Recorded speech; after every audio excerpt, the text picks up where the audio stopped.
Okay, online people here okay? Coming through? Okay, welcome back. Good to see you all again in the Gompa and online. I hope everyone's excited for this latest module, learn about how to develop bodhicitta. Thank you, Geshe. Yeah. We hope your retreat was fruitful. Yeah, and I'm still alive, so yeah, that's good. Yeah. All right, yeah, so welcome again after the summer break. If you're my Spanish friend, I spent some more time with them in August. So yeah, they're also there again. Hope it's not too hot in Spain. Here in London, it's 28 degrees, but it's kind of considered as a heat wave. No, I think, right? Yeah, it's not too bad, as they say on the street. Not too bad. Yeah. Okay, so yeah, you have 3 evenings on bodhicitta, right? And then 1 question answer or discussion session on bodhicitta. So let's try, not just try, just generate correct motivation according to generating this superior mind of enlightenment, wanting to become a Buddha for the benefit of all sentient beings. Because if you really understand why beings are suffering and how they are suffering, you want to do something about it. And for that purpose, we're here. And with that purpose, we want to train our mind. So try to generate the kind of motivation for yourself.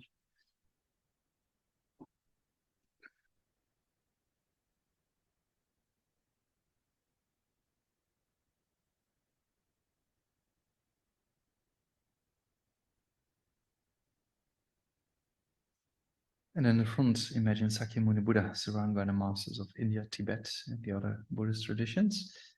And then surrounding yourself countless beings, and then think about their suffering, want to do something about it. For that purpose, yeah, you can imagine you lead them in the few prayers we do. Yeah. To the founder, the endowed, transcendent destroyer, the one gone beyond, the foe destroyer, the completely perfected, fully awakened being, perfect in knowledge and in good conduct, Sugata, knower of the world, supreme guide of human beings to be tamed, teacher of gods and human beings, to you, the completely and fully awakened one, the endowed, transcendent destroyer, the glorious conqueror, the subduer from the Shakya clan, I prostrate, make offerings, and go for refuge.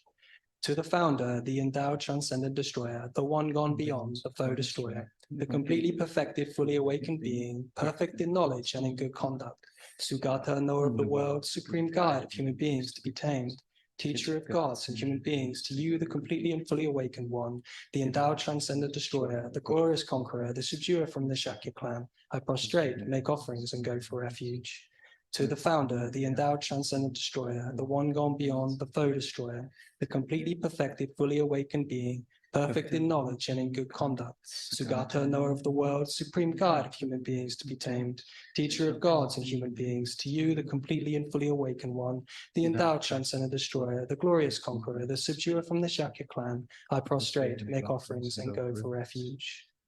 The indescribable, inconceivable, and inexpressible perfection of wisdom, unproduced, unceasing, the nature of space, object of the uniquely knowing transcendental wisdom, to the mother of the victorious ones of the 3 times I prostrate. Tayata gati paragati parasamgati bodhi soha. Tayata gati paragati parasamgati bodhi soha. Tayata gati paragati parasamgati bodhi soha. Sangye, Chodan Sungye, Chonam La, Janjo Pado, Dani, Kyasuchi, Dagi, Jinzo, Gibe, Sonam Ki, Jola, Penche, Sangye, Jomba, Sho, Sangye, Chodan Sungye, Chonam La, Janjo Pado, Dani, Kyasuchi, Dagi, Jinzo, Gibe, Sonam Ki, Jola, Penche, Sangye, Jomba, Sho, Sangye, Chodan Sungye, Chonam La, Janjo Pado, Dani, Kyasuchi, Dagi, Give Sonam Ki Jola Penche Sangye Joba Shu. Je tento quand tu ne sais pas tant tu penses que tant tu ne côté de la chat ça. Yeah, so bodhicitta. Yes, we know that the real entry, so to say, to the bodhisattvayana, right, or the path to enlightenment, or the paths to enlightenment, depends if you have bodhicitta or not. Yeah, so the common 3 evenings we're going to talk of bodhicitta. Yeah, so bodhi means enlightenment, right? Chit means mind. Yeah, so we can say bodhicitta you can translate as the mind for enlightenment, so to say, you know. Yeah. So how to generate the mind for enlightenment has various methods, yeah. And why is it here in the Lamrim? Because the previous models we talked about the suffering of samsara, for example, right? So the suffering of samsara produces a mind that doesn't like the suffering of samsara. Yeah, so that's what we call the renunciation. Yeah, the mind of renunciation we have talked about in previous models by the Four Noble Truths, if you remember, and the 12 links, right? So based on that aspect, you generate a wish to be free of samsara. Yeah, to be free of the contaminated aspects of birth, sickness, aging, and death. Yeah, so if you don't have a wish for yourself to be free of suffering, you cannot wish others to be free of suffering. Yeah, so that's why we say without renunciation, there's no bodhicitta. Yeah, so you need a kind of good understanding of suffering yourself and a wish to be free of it, because bodhicitta is based on great compassion, right? And great compassion is defined as a wish for others to be free of suffering. Yeah, so if you don't understand what suffering is, then how can you wish others to be free of it, right? So in a similar way, if you smoked before or you had an addiction before and you got rid of that addiction, it's much easier to help others with that addiction, right? That's pretty clear. Without this experience yourself, it's more difficult to help others. Yeah? So that's exactly what the Buddha did, you know, understanding the suffering himself, suffering of birth, sickness, aging, and death. You know, when he went out of the palace, as you can see here in the temple on the place like this one, for example. Yeah, he went out of the palace, cut his hair. Why? Because in the palace everything was beautiful. You know, life was quite nice. You know, that he didn't see corpses. He didn't, like in the West, basically. I don't know how beautiful life is in the West, but you don't see corpses. You don't, people who are sick or have impairments, they always been taken care of in certain institutions or hospitals, things like that. So we don't see that much, actually, you know. But yeah, if you go to certain kind of countries like India, then it's much more alive, right? You can actually see people, see corpses physically, or you can smell them. Yeah, so it's a different country, you know. So that's same with the Buddha. The Buddha was in this kind of very artificial kingdom where there was suffering was taken away from him because not to disturb his mind. You know? But then he saw it, and then he saw that's a reality that's going to happen to me as well.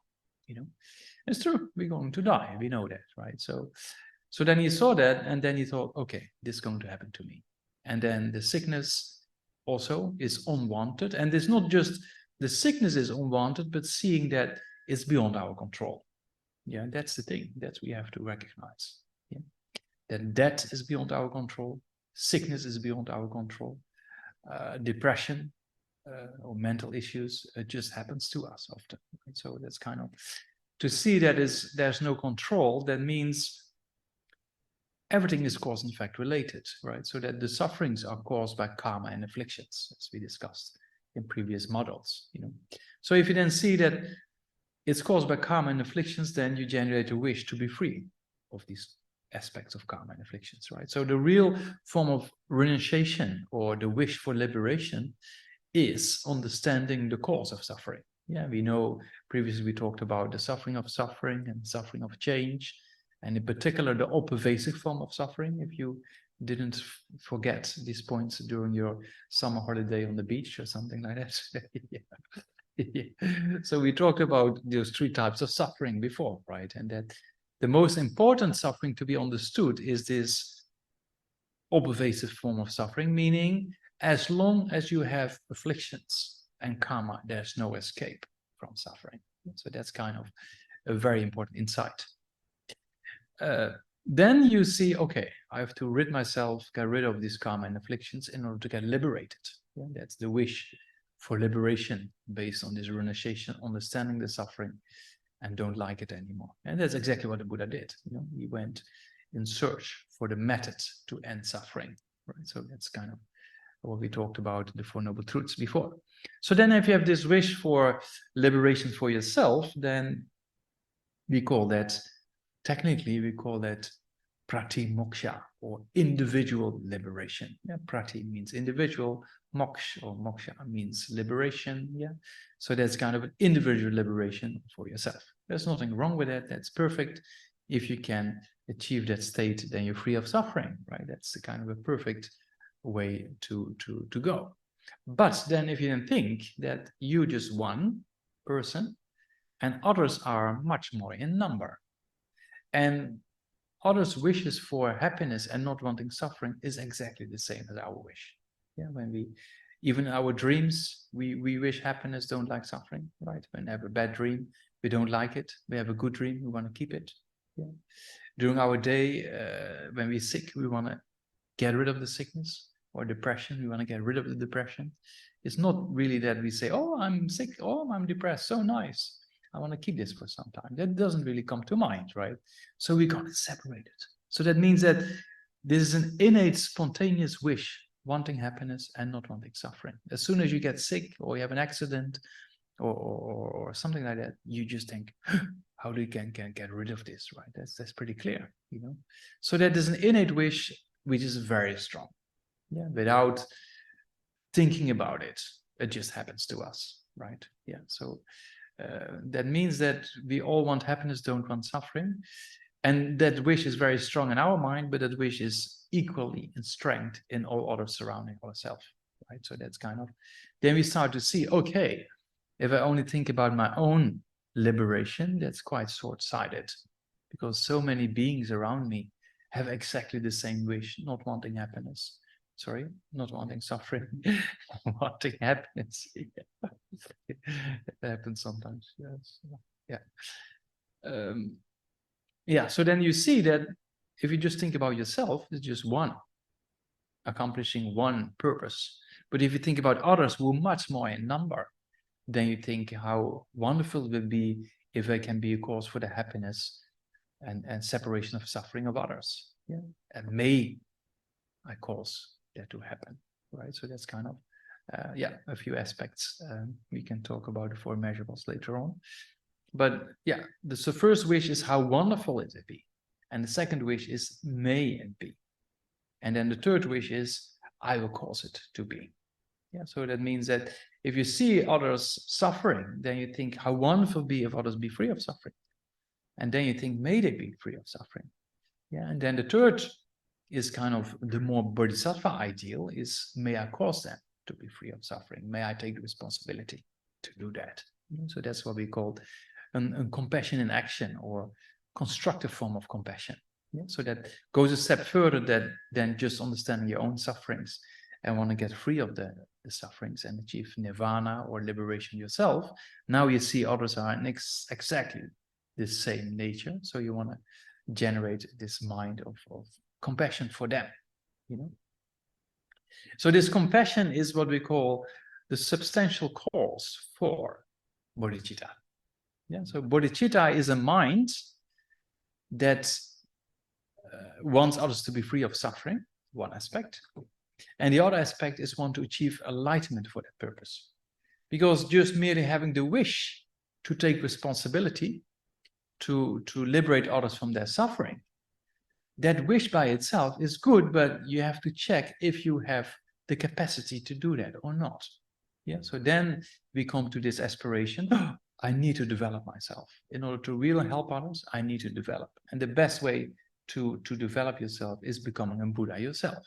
Yeah, so that's kind of why we say bodhicitta, yeah, the mind of enlightenment. Yeah, the bodhicitta is defined as a mind that wishes others to be free of suffering and want to achieve enlightenment for that purpose. Yeah, so there's two aspects here, right?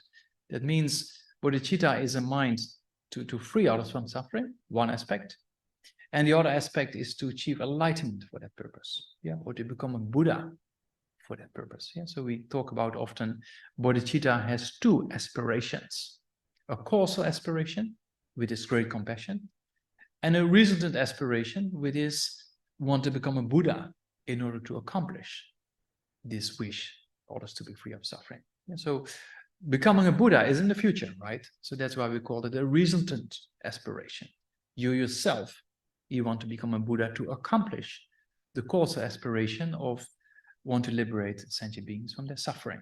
Yeah, so that's why we say bodhicitta has two aspirations. Yeah, a causal one, which is great compassion, and a reasoned one is a wish to become a Buddha yourself.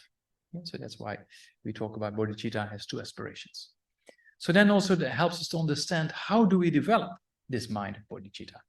Yeah, you need, first of all, you need compassion. And secondly, you need to see, do you have a capacity right now?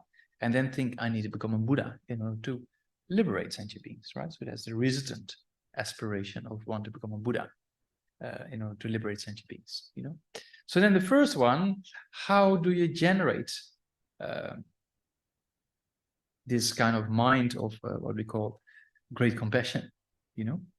So great compassion can only generate if beings are close to you, right?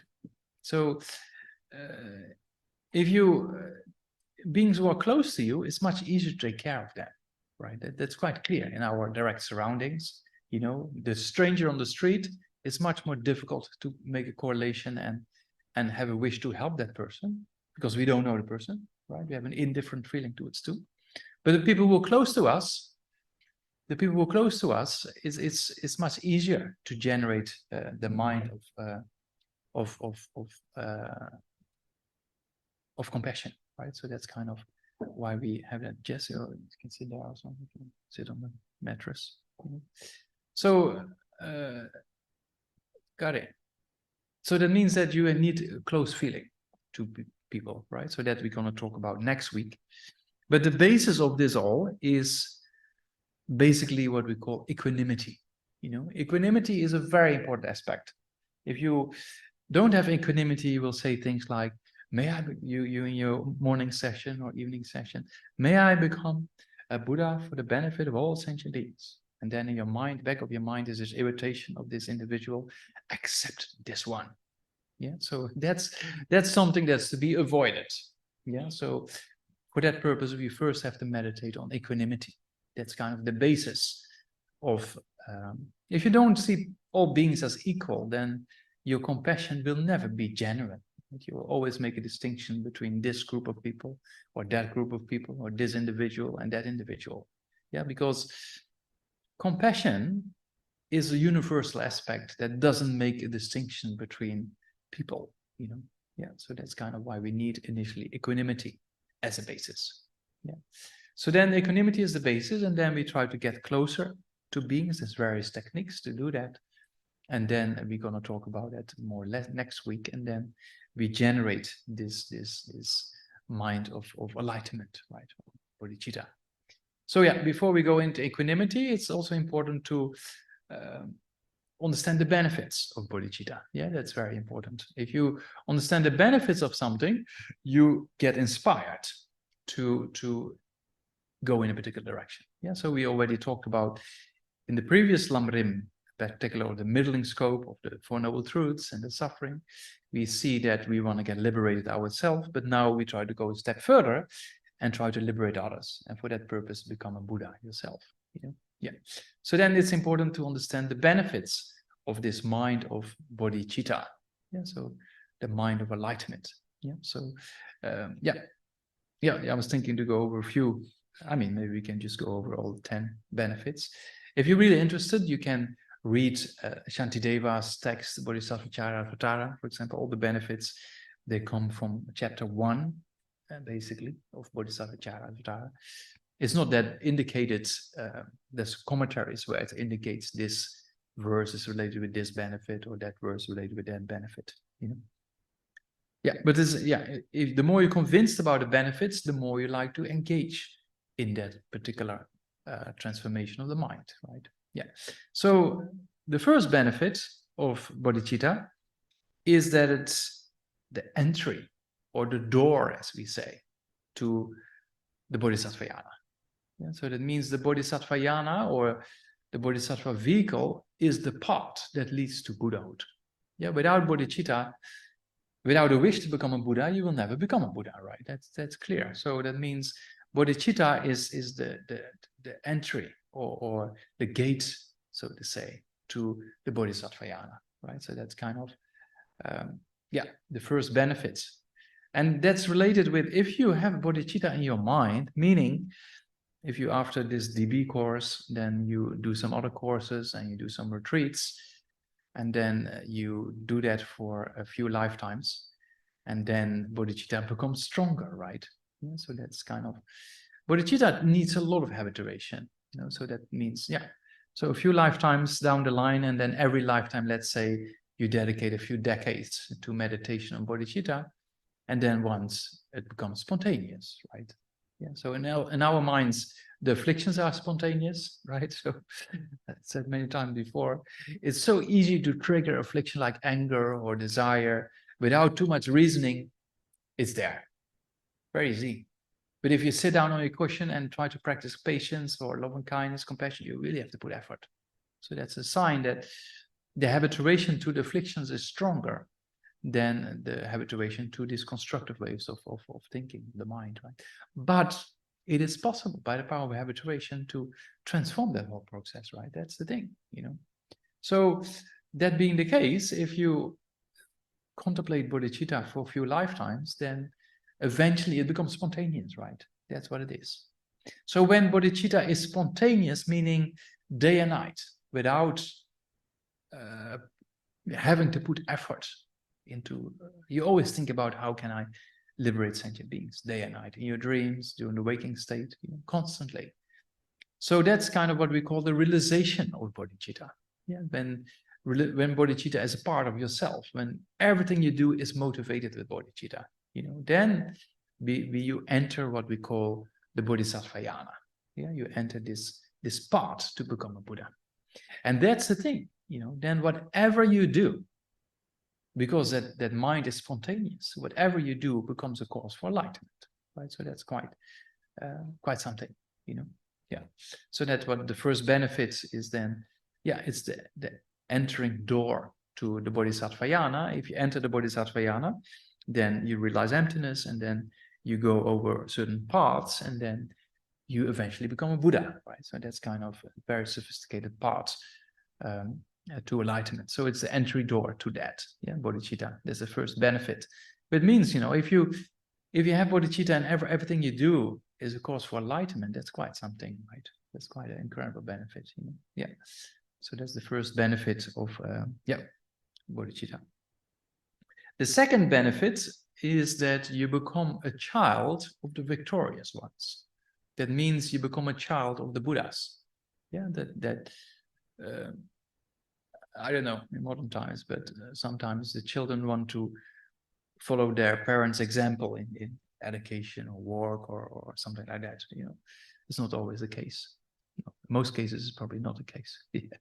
But here you become a son or daughter of the victorious ones, meaning you become a son or daughter of the Buddhas. Yeah, that means that you come closer to Buddhahood, right? That's what it means. You're gonna follow them. Yeah, that's the meaning of, yeah, becoming a child of the victorious ones. There's a second benefit, you know? So that indicates you're going a particular positive direction, right? Yeah, that's the second benefit. The third benefit is that you outshine, as we say, outshine hearers and Shravakas and Prachekas, meaning you do more for beings than you know, people who only want to get liberated themselves. Of course, people who are going to get liberated themselves, they also help others, right? But not to the extent of a bodhisattva, yeah, or a Buddha, so to say. So in one way, if you only think about your own liberation, or you think about the liberation of all sentient beings without exception, there's a difference there, right? So that's kind of the third benefit, that you actually take more responsibility, and because of that, you become a more yeah, in helping others and leading others to enlightenment, you can do much more. So you outshine, so to say, what we say, the hearers and the solitary realizers, or those who strive for individual liberation, right? Yeah. There's nothing, has nothing to do with being better or the other being worse or something. No, there's nothing to do with that, right? So that's why I said many times before, the terms Hinayana and Mahayana are maybe not very good to be used, because Hinayana means lesser, Mahayana means more superior or great, right? So a better term is the Pratimokshayana for the Hinayana, right? Or the individual liberation vehicle, so to say. And then the Bodhisattvayana for the Mahayana. Yeah, so also if you go to Theravada countries, then it's also much better to use the Bodhisattvayana rather than Mahayana, right? Yeah. Okay, so yeah, that's the third benefit, that your motivation is to help others to achieve enlightenment, right? So with that purpose, you generate bodhicitta. Yeah, so that's the third benefit. The fourth benefit is that you become an object of offering and veneration. Yeah, so that doesn't mean that you think, "Ooh, I am a bodhisattva," or "I am practicing." Some people, yeah, you see that sometimes. I am practicing this, I am practicing that, with a straight chest, like that. Yeah, but that only generates more pride, right? That's an affliction, right? Pride is an affliction. So, but when you become a bodhisattva, or when you have bodhicitta, other beings, including the gods, will praise you and will make offerings to you, because they see you're gonna work for sentient beings, much more superior than us just abiding in the bliss of samadhi, right? So certain gods, they pay homage, or certain spirits, you know. Sometimes I mean, in the West we don't talk too much about spirits, you know, but in Asian countries we talk much more about spirits, and sometimes there's spirit harm and things like that. But then if you generate love and kindness and compassion, then instead of the spirits harming you, actually they come to help you. You see, so that's kind of the same kind of, yeah, similar kind of benefit, that if you have this pure motivation, then the gods, by their clairvoyance, they see that, right? So they basically want to respect you and help you and make offerings to you. So that's quite the fourth benefit, so to say, of bodhicitta. The fifth one is that it's easy to accumulate merit, or easy to accumulate the causes for enlightenment. Yeah, because the wish for enlightenment of bodhicitta is not enough. You need to accumulate merit. Yeah, you need to engage in the 6 perfections, as we're going to discuss not next week, but the week after that. You know, so you need to accumulate merits. You need to create the causes for enlightenment. You know, so if you think about bodhicitta, it's extremely vast. You know, if you think, Shantideva says in the benefits that if you think about removing the headache of one person, which is quite superior, right? If you think about somebody else's suffering and you want to eliminate that, but then you don't do that for one individual, but you do it for beings, all beings without exception, right? So because there's equanimity, right, as we talked about. So if you have the wish for all beings to be free of headaches, to be free of all forms of suffering, that is quite a superior wish, right? So if you just have a wish, that's what it is, right? If you wish one person to be well, that's a positive thought, right? If you wish all beings to be well, then imagine that it's multiplied quite a bit. And so that means the positive energy, or positive karma, or accumulation of merit, as we call it, is much vaster if you think about all beings without exception, right? So that's kind of, and that's why if you have equanimity, you can say this, all beings without exception. Yeah, so then that's why the mind of bodhicitta is very vast in its accumulation of merits, as we say, because of this, because you work for the benefit of all beings without exception, right? Not just humans, but also animals, spirits, you know, everything that has consciousness, basically, you know. So that's kind of why that mind is very vast, and then the activities of the bodhisattvas are very vast, and that produces incredible vast aspect of enlightenment. That the Buddhas can act in very vast ways to benefit certain people, or certain beings in one place, other beings in another place. Yeah. So that's the fifth benefit, right? So the zopas, I mean, yeah, quickly accumulating merit, you know. Yeah. Then benefit number 6 is that you will easily quickly purify negative deeds and obscurations. Remember we talked when we went over the model karma, you know, accumulation of negative deeds, we went over. And then we went over the purification, remember? And we went over the 4 opponent powers. Do you remember or not? Yeah, so the 4 opponent powers are very essential in order to purify negative karma, right? We went over that. But if you have bodhicitta, then those 4 opponent powers actually by nature are present, you know. Because if you have bodhicitta, you don't want to harm others, right? That's pretty clear, you know.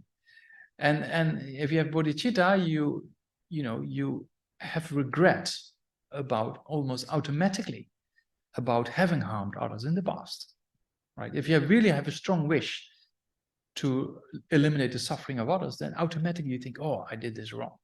I said something wrong to this person, right? So then regret is almost automatically present. And we talked about a constructive form of regret, yeah, not the self-pity or self-guilt or low self-esteem or shame.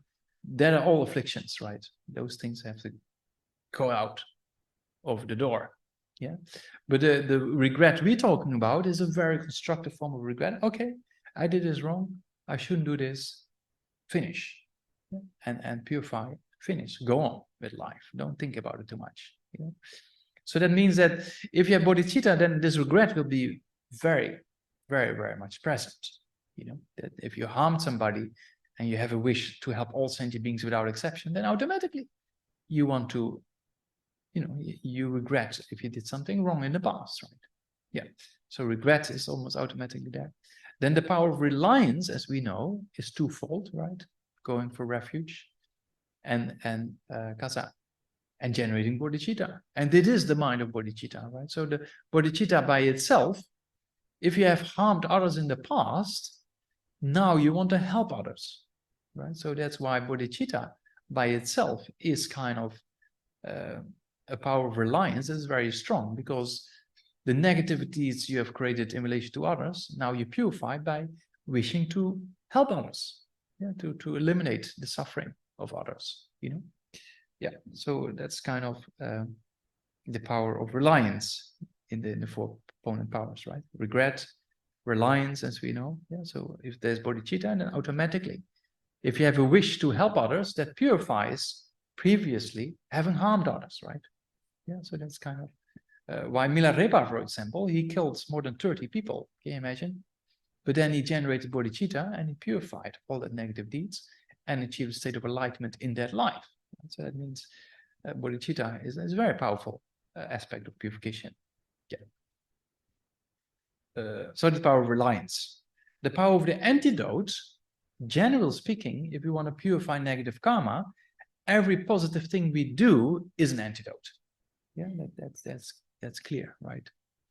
But bodhicitta is the most superior form of virtue, yeah, because you want to liberate all sentient beings without exception. Yeah, so if you want to liberate all sentient beings without exception, that's an incredible virtue state of mind, right? Yeah, so that's kind of why it's a very powerful antidote as well. And then if you have bodhicitta, you will also have the power of resolve, meaning not to engage in the negativities in the future, right? If you have real strong bodhicitta, then that's quite easy to generate this commitment for yourself. I will not harm others. If you have a really strong innate wish to help others, then you automatically don't want to harm others, right? Yeah, so you can see if you have bodhicitta, also the power of resolve is present. So the 4 powers of purification, regret, reliance, the antidote, and the power of resolve are completely present if you have bodhicitta, you know?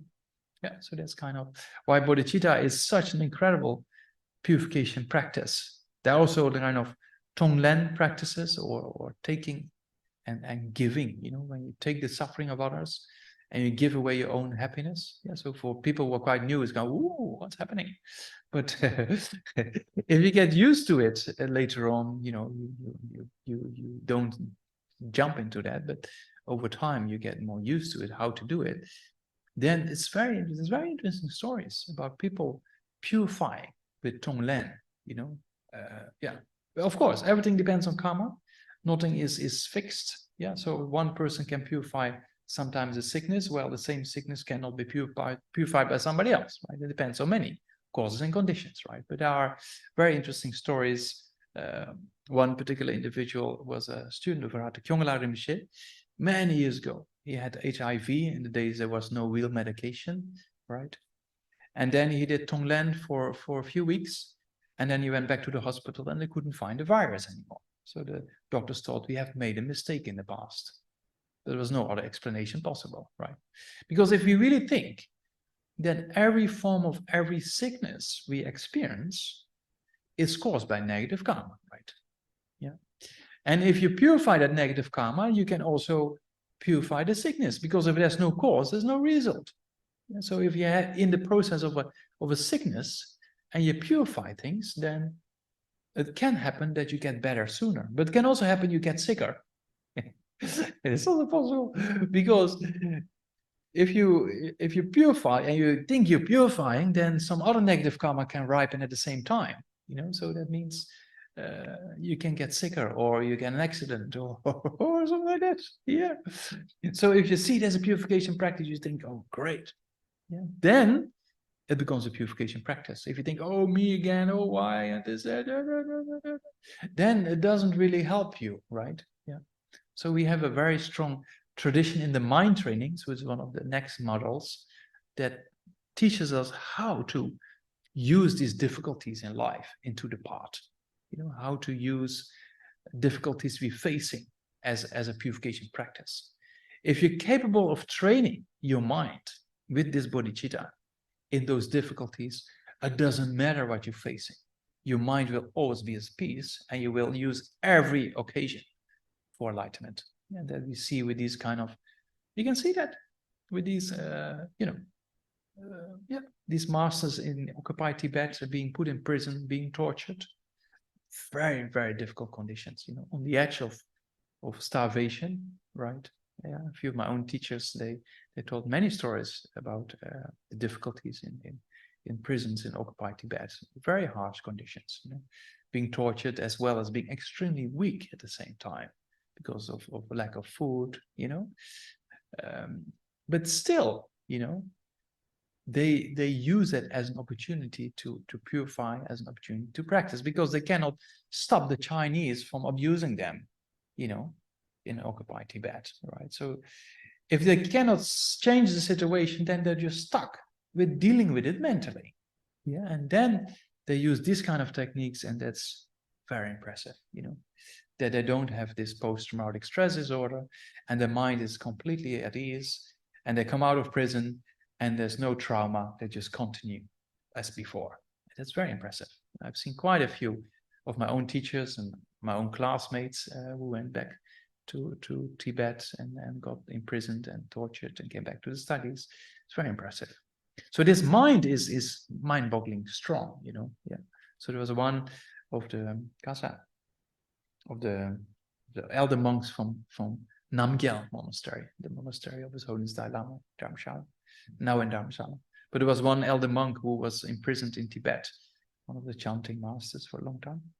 And then he came, and then he talked with His Holiness, and then he said to His Holiness that he had one fear. And then His Holiness thought, of course, you know, being imprisoned, and things like that, maybe for his life or something. And then he says, no, to lose compassion. He said, that was my main fear. It's very inspiring, right? So if a person has that kind of state of mind, dealing with these extremely difficult situations in life, and still only, you know, worries about not losing compassion, that's kind of quite a mind training, you know. So then in those circumstances, people with this mind of bodhicitta can take it, you know. That's very impressive. Yeah, so that's kind of, they take it as a purification practice, you know. Yeah, so it's very inspiring. So that's kind of another benefit of bodhicitta. If it's generated to a certain level, then you will quickly purify negative deeds. Yeah. Benefit number? Which number was it? 6, right? Yeah. So then you look in your book and then I can drink something. Yeah.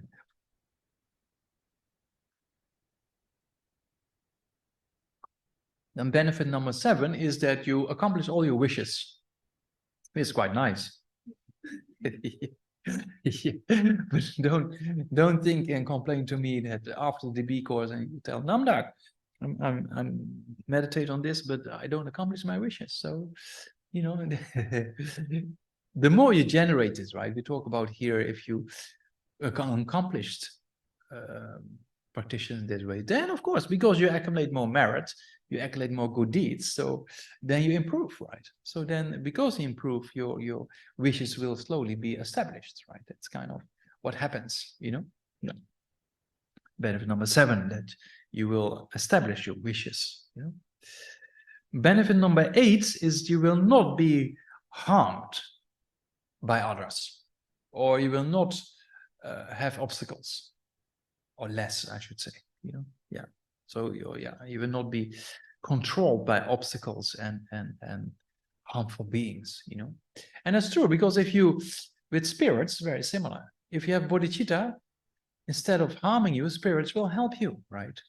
Yeah, so that's kind of, if you have bodhicitta, because of the merits, then also the obstacles don't influence you. That's what it means, right? Michupa means you don't get influenced by obstacles or by people who harm you, because you can see it as a practice, right? And then those who normally harm will help you. And it's very clear, you know, that's very clear. You know, I always use this dog example, you know, of the stray dogs in India.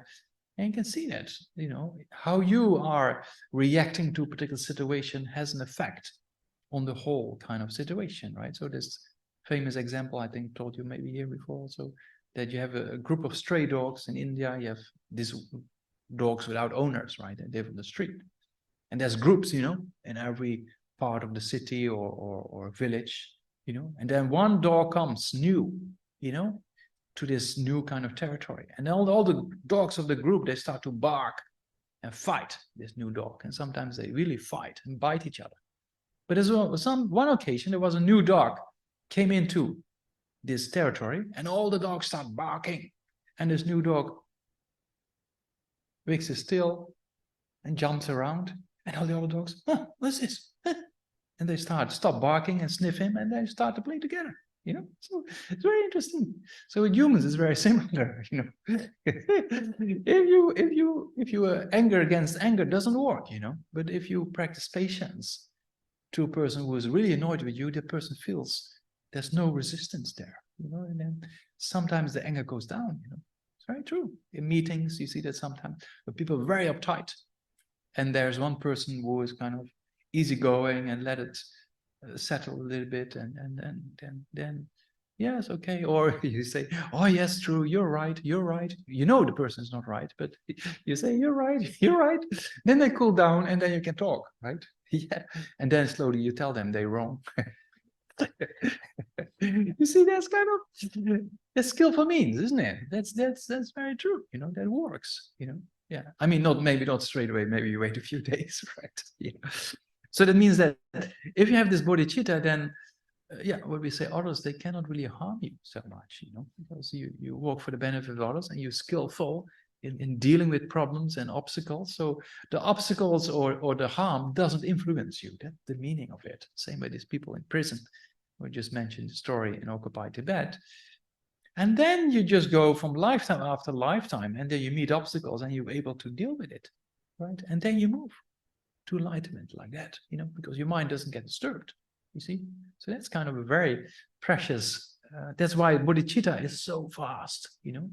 If you have this incredible mind, then whatever it takes, you will like to achieve enlightenment, whatever hardships there are, no problem. You see the hardships as a practice, you know? So that's kind of, yeah, we can practice patience, for example, with a person who scolds us. Yeah, that's a possibility. Yeah, and we can practice patience with the sickness.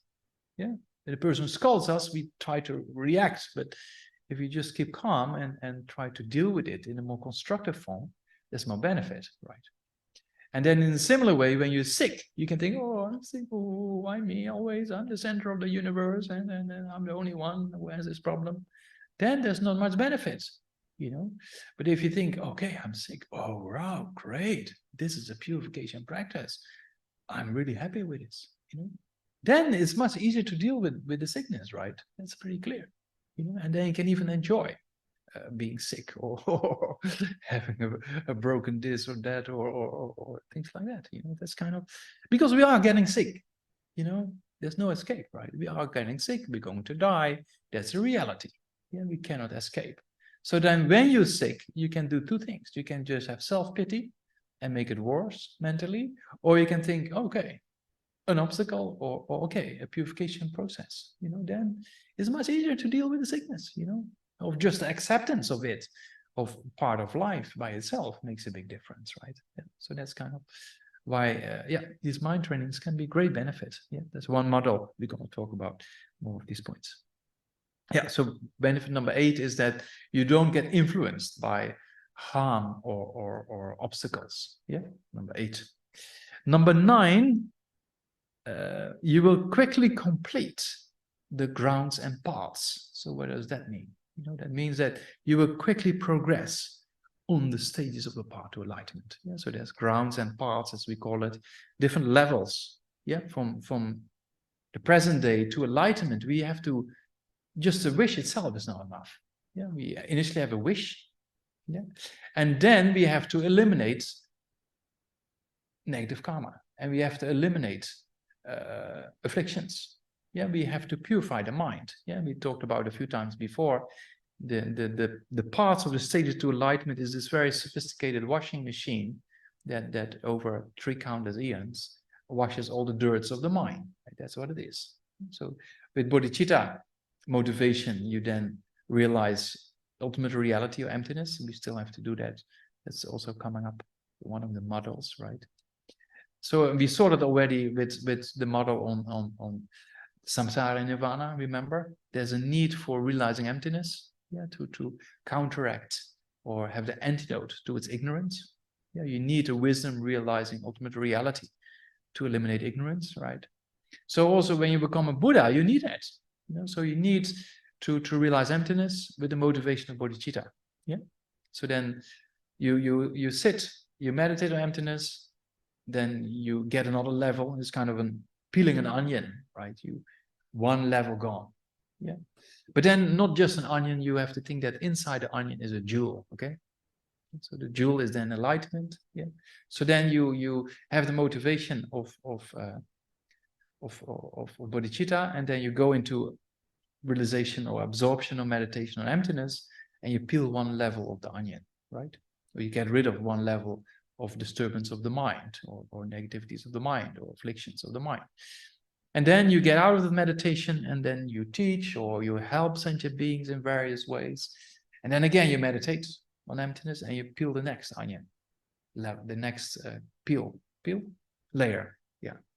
And then, and then you get up and you work for the benefit of beings, help others in various ways.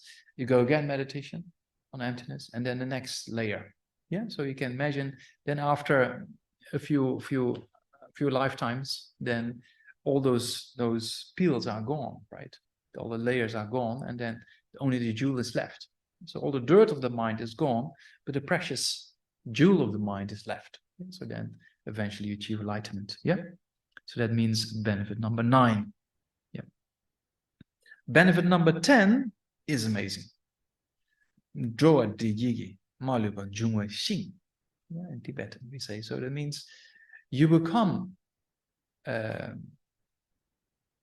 kind of field or basis for the happiness, you know, and well-being of all sentient beings without exception. That's what it says. Why? Because that's the 10th benefit. Because why is that so? Because if you become a bodhisattva, you're in the process of becoming a Buddha.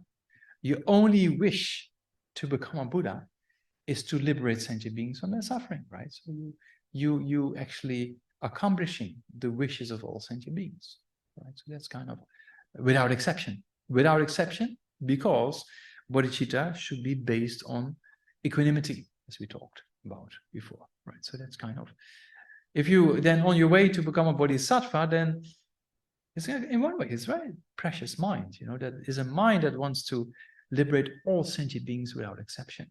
Yeah, so then, because if you want to liberate beings, you become a kind of a wish-fulfilling jewel for sentient beings, to eliminate their temporary suffering, to eliminate their ultimate forms of suffering, right? So that's kind of the 10 benefit of yeah, what I said before. The first benefit, if you have bodhicitta, whatever you do becomes a cause for enlightenment, right?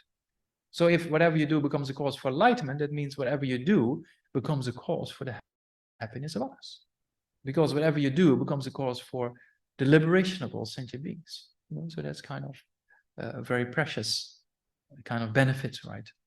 Yeah, that you become the field, so to say, or the basis for the happiness and well-being of all sentient beings without exception. Yeah, so it says without exception because bodhicitta is beyond say that, a biased aspect of not for this person, not for that person. No, not for them.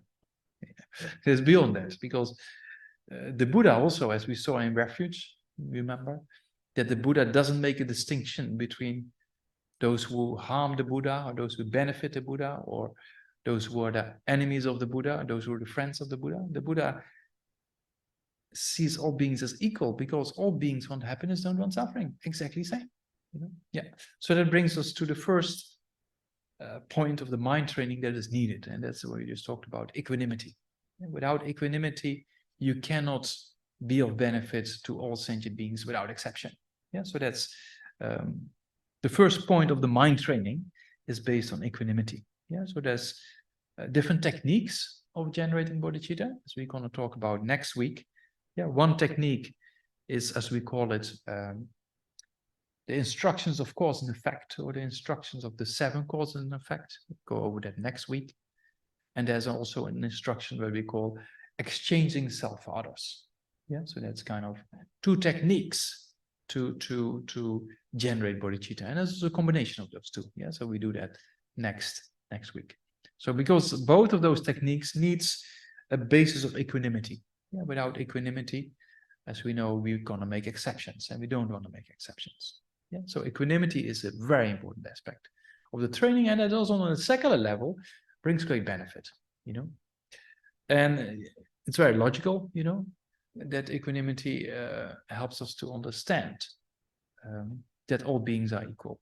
Yeah. So the one technique is a technique of seeing that people in our direct surroundings and people on the greater picture, they all exactly the same. Yeah. So that we have to accomplish. So how do we do that? By classifying all the people we know and the people we do not know, basically all beings, we classify in 3 groups, right? Yeah. So the 3 groups of those we consider as our friends. Yeah, so mostly those who cherish our ego, they are our friends, right? Yeah. Who say nice things to us, they are our friends. Yeah. Then the people who criticize us, or will say nasty things to us, or sometimes even with a good intention, they point out our mistakes, they are our enemies, right? Because we never make mistakes. Yeah, so they are our enemies. And then we have a 3rd group, is the neutral persons, or the stranger, as we call it. Yeah, so we have an indifferent feeling towards the strangers. Yeah, we don't really care much about them, or we don't ever wish to harm either. We just don't think about them. And so we can classify all people on the planet, including all the animals, you know, into these 3 groups, right? If we want to, you know, and it's possible. Yeah, so, but then we start to analyze the way we look at those 3 individuals, or those 3 individual groups. Is that realistic or not? That's kind of a training we try to understand. Because the person we like so much, our dearest friend, you know, can be the enemy of somebody else, right? Somebody else might completely dislike our friend. So if you have our friend here and we look at this friend, oh, nice, my friend. Somebody else looks at your friend and says, oh, nasty person. But the person is exactly the same. So what actually is that person? Is that a friend or is that an enemy? You know, so it's just our perception that makes a difference. Yeah, so you can see it's very subjective. You know, the way we look at people is very subjective. You know? And even over time, the friend can change into an enemy, right?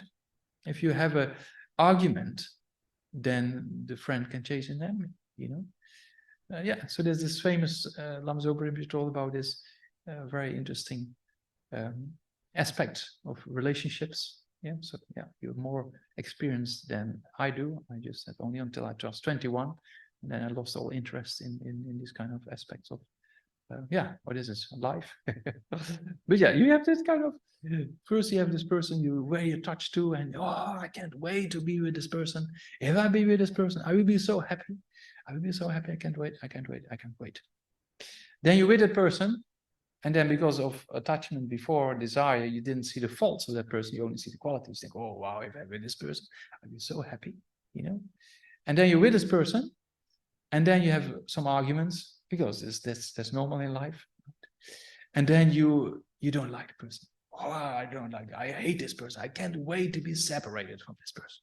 Right, so that's kind of a very interesting aspect that happens sometimes, right? Yeah, so they can see that one individual even over time changes. You know, our dearest friend becomes an enemy, and an enemy, same thing. A person you dislike initially, when it's sometimes based on misunderstanding. You sit down with a cup of something, and you know, you talk about things over, and then you say, "Oh, I saw this wrong. Actually, you know." It's quite a nice person.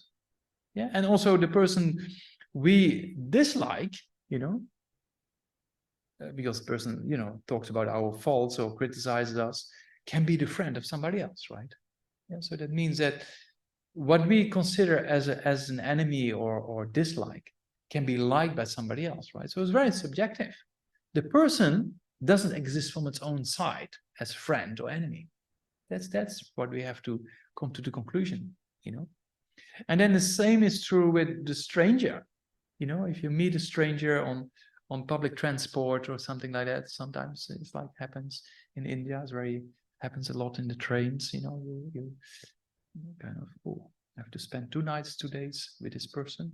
Your bed is here, and then there's another, your friend is here, and then they are here and there and there. You know, so it's kind of very close. You know, it's just what is it?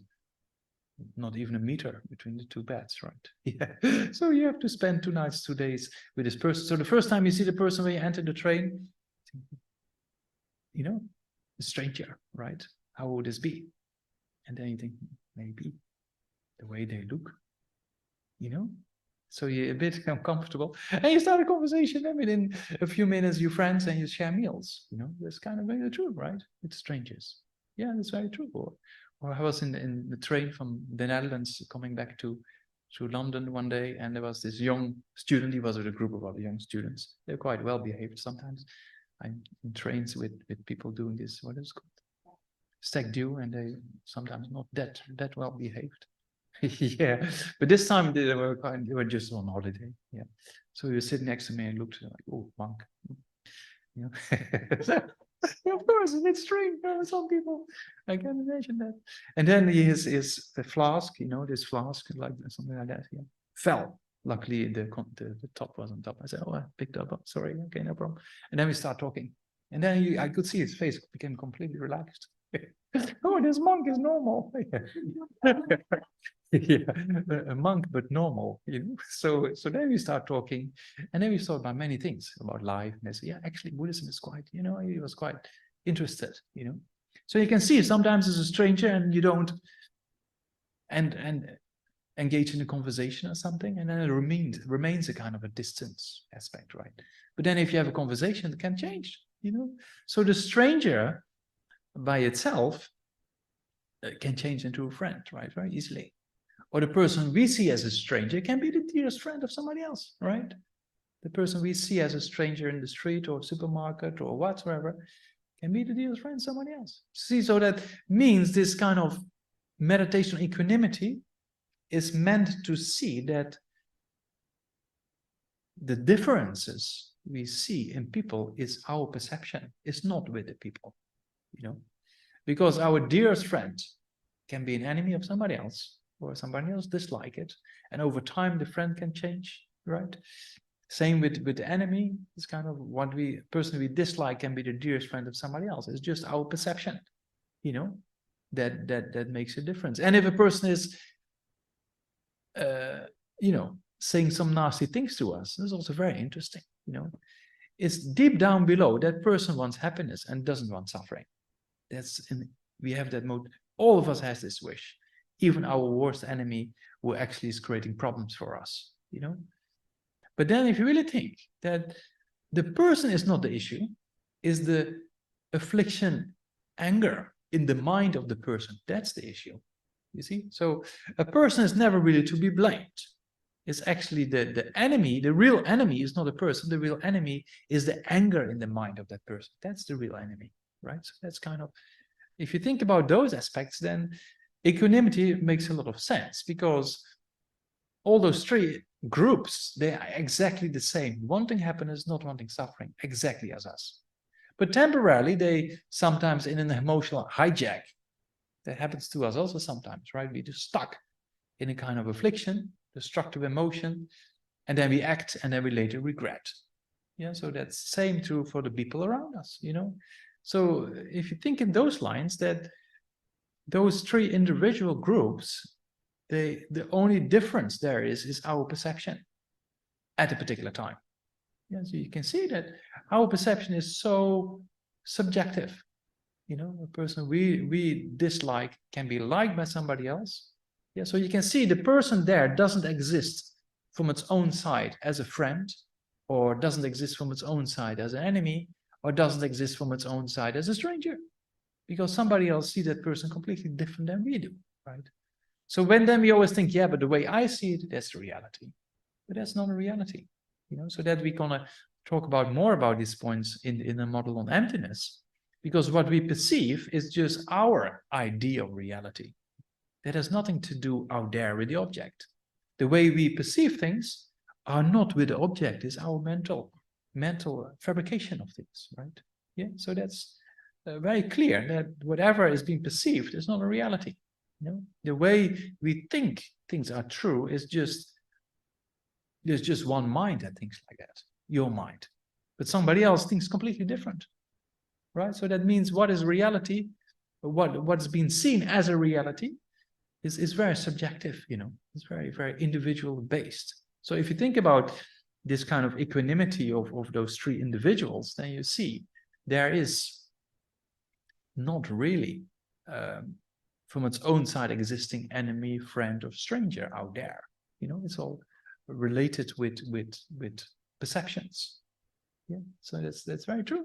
And over time they change, and the different people have different perceptions. So then we start to see, okay, you know, but those three individuals actually are exactly the same. The three individuals wanting happiness, not wanting suffering, right? That's exactly, they have exactly the same wish, you know, the exactly same strength as we have, not wanting happiness and sorry, not wanting suffering and wanting happiness, right? That's very clear. So those people around us have exactly the same wish. It's just a temporary thing, you know, so you can think but deep down below in their minds, you know, there are just this web of emotions, right? But within that, there's this kind of purity of the mind, right? Because every being, how bad a person is, has a quality to become a good person, right? So that means everybody has this potential, as we talked about before, and well, also potential to become a Buddha even, right? So that means our worst enemy can change their mind, you know. So that's kind of something we should respect, that beings, how terrible they behave, deep down below, they have a potential to become a good human being, right? So that's kind of a reality. The more we think about those aspects, the more we able of not really making these distinctions in these three groups of friend, enemy, stranger, so to say. Yeah, so that's the basis of all the mind trainings. Without this equanimity, then how can you generate a wish, I want to become a Buddha for all sentient beings? That's not possible, right? So you need the initial step of equanimity. Yeah. So maybe we do a short contemplation on that, see how we can, meditate on it or think about it.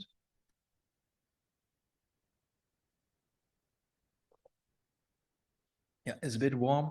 Maybe at home also, I don't know, people at home, but yeah, it's okay, evening. Yeah, but just give it a try, and then you can, do this meditation again and again on the mornings or whatsoever.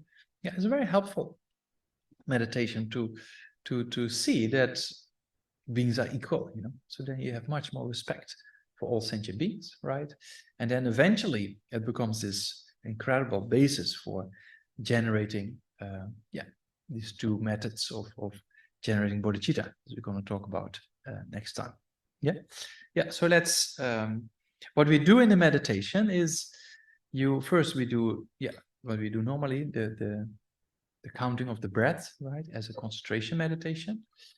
And after that, we will do the visualization with the lights, as we did before, and then we do the actual analytical meditation. And then in the analytical meditation, you just take 3 individuals out of your daily life.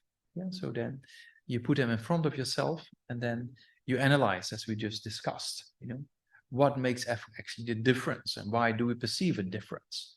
And over time they change, and our perception is subjective. So then we try to exchange, in the sense that we try to see that all those 3 individuals actually are the same in wanting happiness, not wanting suffering, right? It's just a temporary perception we have of those 3 individuals, or you can, later on, you can expand it and then fill it in with all sentient beings, right? But initially we start to walk with people in our direct surroundings. That's kind of the first step to deal with those kind of people we have in our direct surroundings, we like and dislike, and people we don't really know about or we don't care about, so to say.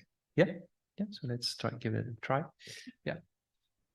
So before we start, maybe we did that right a few times, right? The exercise of the breathing, we did it here, no? We did it quite a few times. Huh? We did, no? So that's a kind of a way, as we discussed before, to bring down the mind and its energies, to do this 9-round breathing, and that helps us to settle down the mind, and then meditation becomes easier. So the way to do that is you have your right index finger and you block your left nostril, and then you inhale to your right. So then you hold it for a second or two, and then you block your right and exhale to your left. So you do that 3 times. So block left, inhale right, hold a second or two,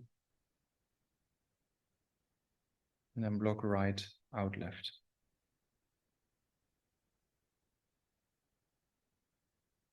Second time, block left, in right.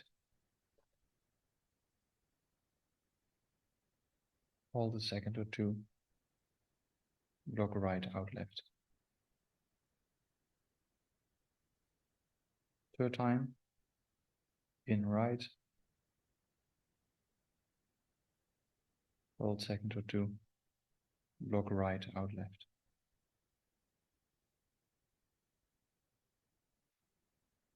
Then we change index finger to left index finger, block right, in left. Hold second or two, block left, out right.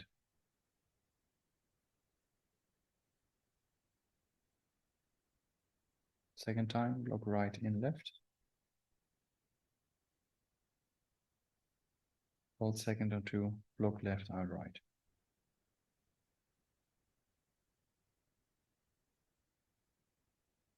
Third time, block right, in left. Hold second or two, block left, out right.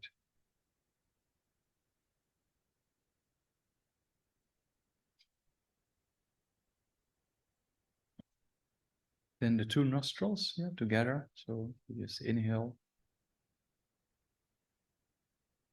hold a second or two, and exhale. Second time.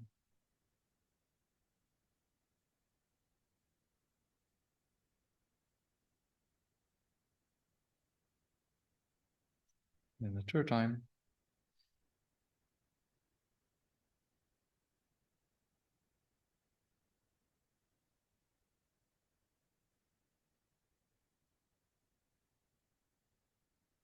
So that's kind of the preliminary, so to say.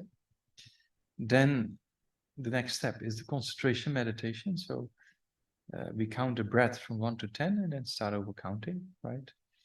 So every inhale, we count as 1. And exhale as 2.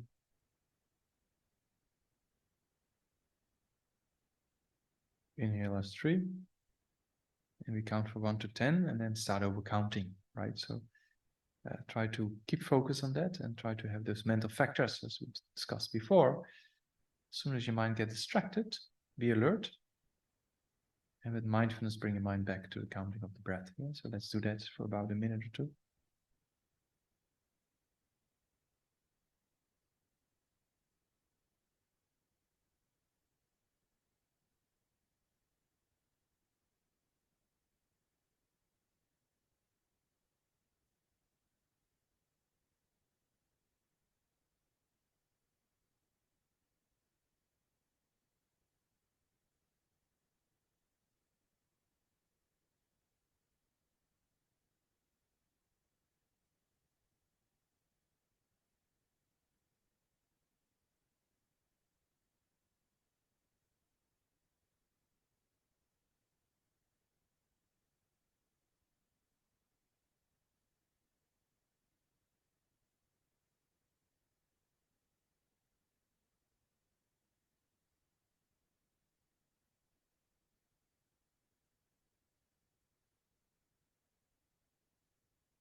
Then when the mind is settled down a bit, then imagine in front of yourself Sakyamuni Buddha.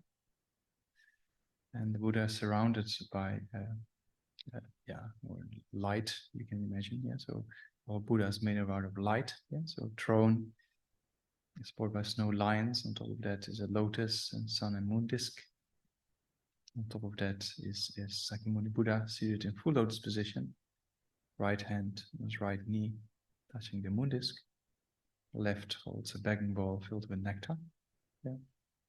And this is made out of light, right? And very peaceful and smiling face, and wears the robes of a fully ordained monk, right? So imagine the Buddha like that in front, about a body's length away of yourself.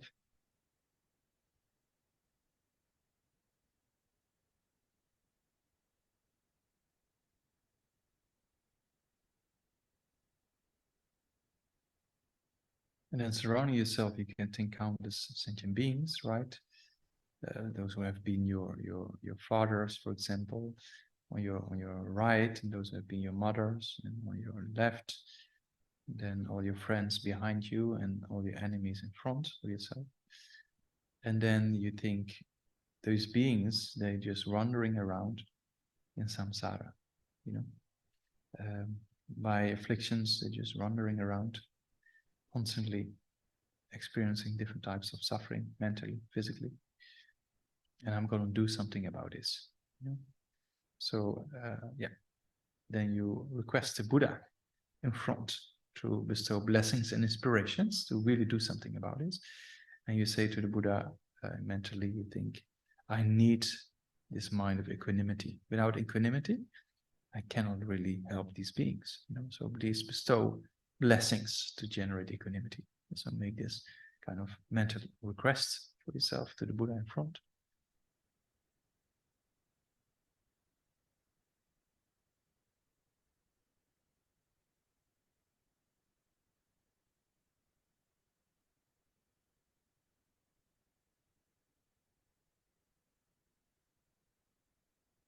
And then the Buddha is very pleased, and then from his heart, first of all, comes this white nectar light to your crown, to the crown of all sentient beings surrounding yourself.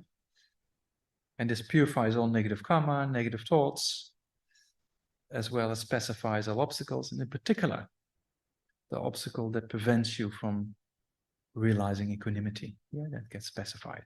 And so this white light visualization we do for about a minute or so.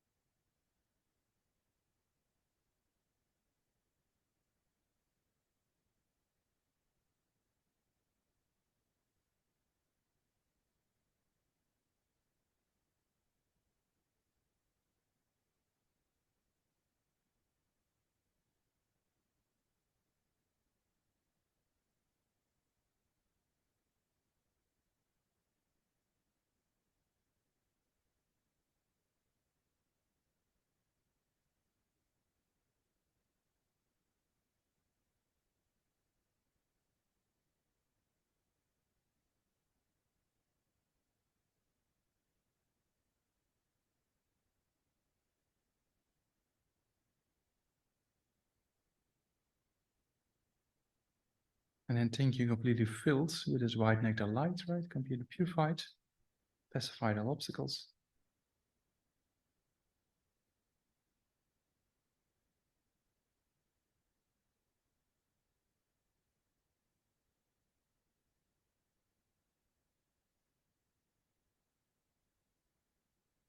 And then with the same attention again, looking at those beings surrounding yourself, you request to the Buddha, and this time yellow and golden nectar light comes to your crown and all beings surrounding yourself, and this bestows the blessings or the potentials for the realizations to come about, in particular, the realization of equanimity, right? So this visualization also of this yellow nectar light for about a minute or so, yeah.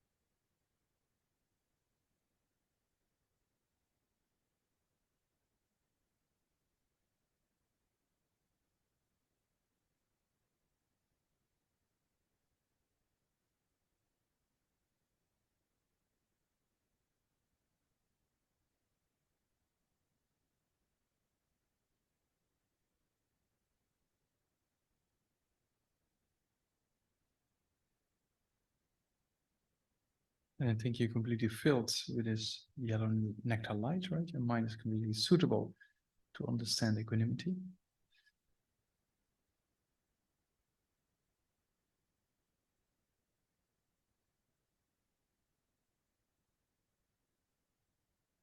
And then you do the actual analytical meditation, right? So take 3 persons or individuals out of your daily life, yeah, and be honest, and then imagine one of your dearest friends and a stranger you saw on the street or in public transport, and then a person you dislike or your enemy, so to say.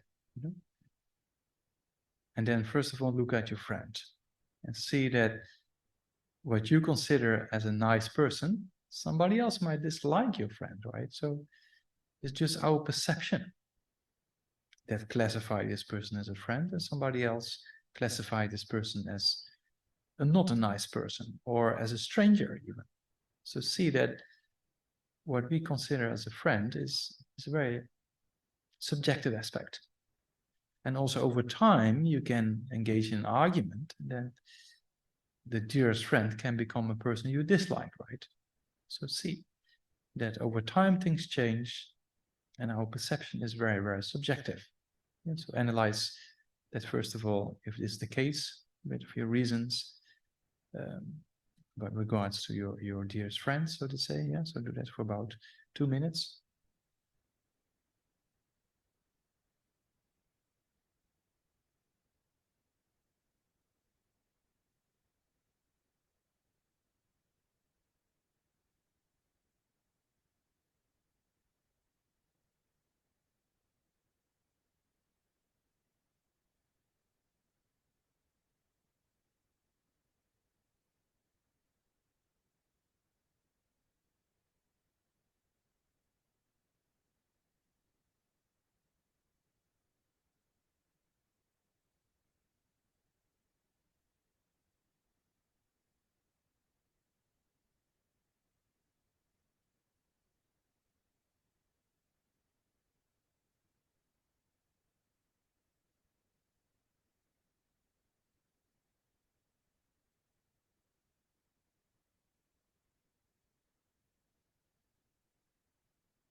And then look at the person you saw on the street or you met in public transport. So you have an indifferent feeling towards too, right?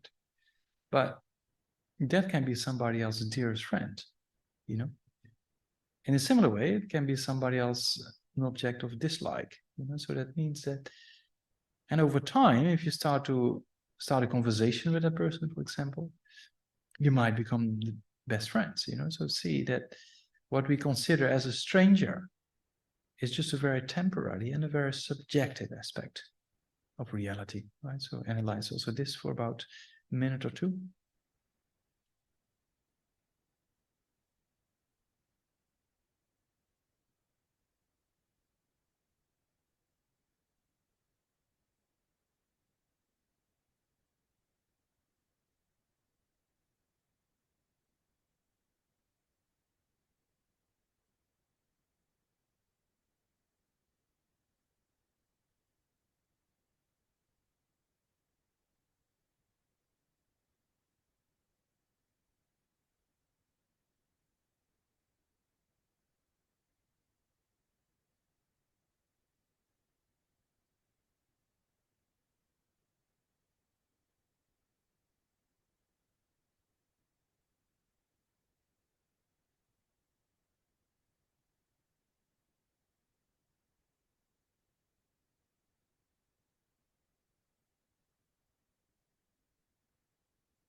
And then look at a person you dislike, right? Or so to say your enemy, so to say. Maybe that person says something wrong to you, or pointed out your mistakes, or something like that. You know? So you don't like this person, right? But then actually that person is being cherished by somebody else, right? It's somebody else's dearest friend. So see that it's very subjective aspect there. That person you consider as not nice, somebody else considers as nice. You see? So it's a very subjective aspect. And also over time, when there's maybe a misunderstanding and you solve that misunderstandings, then this person you dislike can become a person you like or you respect, you know? So you can see it's a very subjective, temporary thing.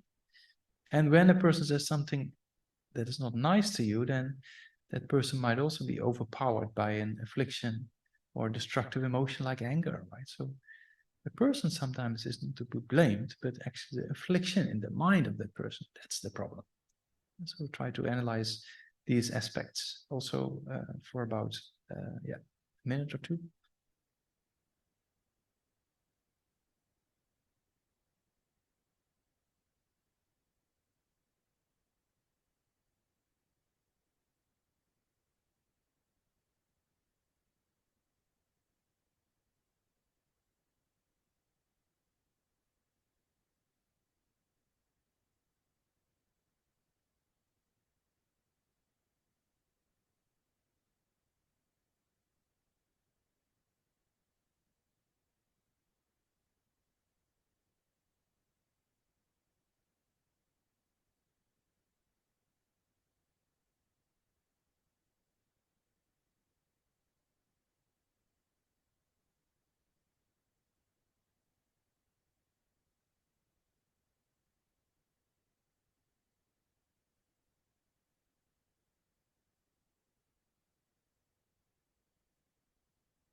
and then try to come to an overall conclusion that sees that what we consider as a friend or as a stranger or as an enemy is a very subjective aspect of reality, right?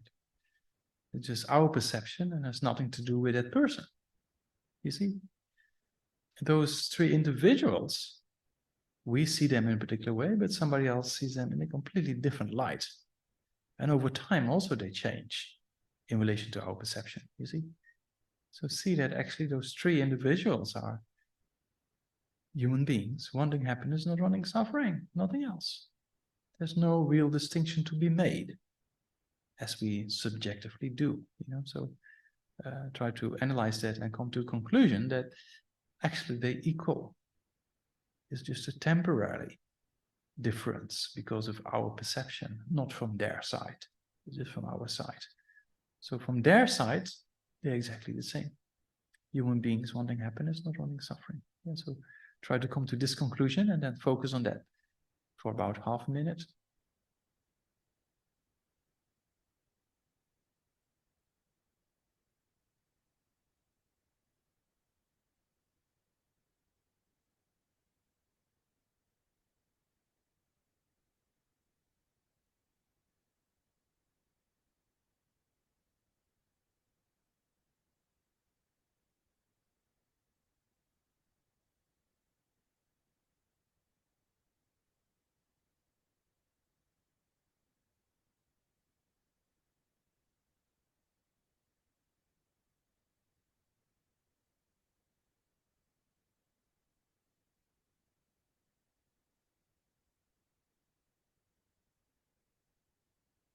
And then we can make a prayer to the Buddha and say, please bestow blessings to be able to see beings like this, right? To see persons as having generated kind of equanimity to all these beings. So make a strong prayer to the Buddha to be able to do that.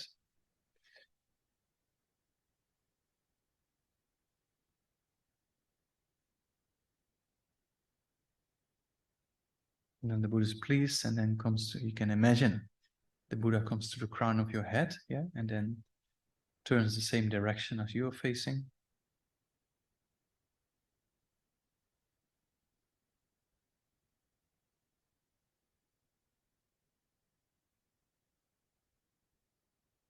And then the throne dissolves into the lotus. Yeah, imagine. And then the Buddha on your crown, on top of this lotus, becomes smaller and smaller, like the size of your thumb. Made out of light. And then descends to your crown, throat, and then to your heart, and then think that the Buddha dissolves into light, you know, and becomes one with your own mind. You can feel a little bit of happiness or bliss feeling at the heart. Yeah, the Buddha's mind becomes one with your own mind. Yeah, think like that.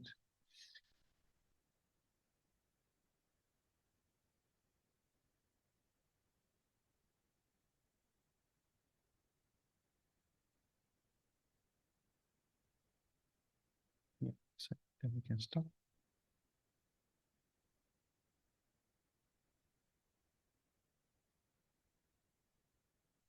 Now, so then try to, in the coming week, if you have time, try to read a little bit about the benefits. Yeah, you have suggested material to read, or I said also the first chapter of Shantideva, the Bodhisattva way of life, also has a very clear, very inspiring verses, you know, summarizing these 10 benefits we just talked about.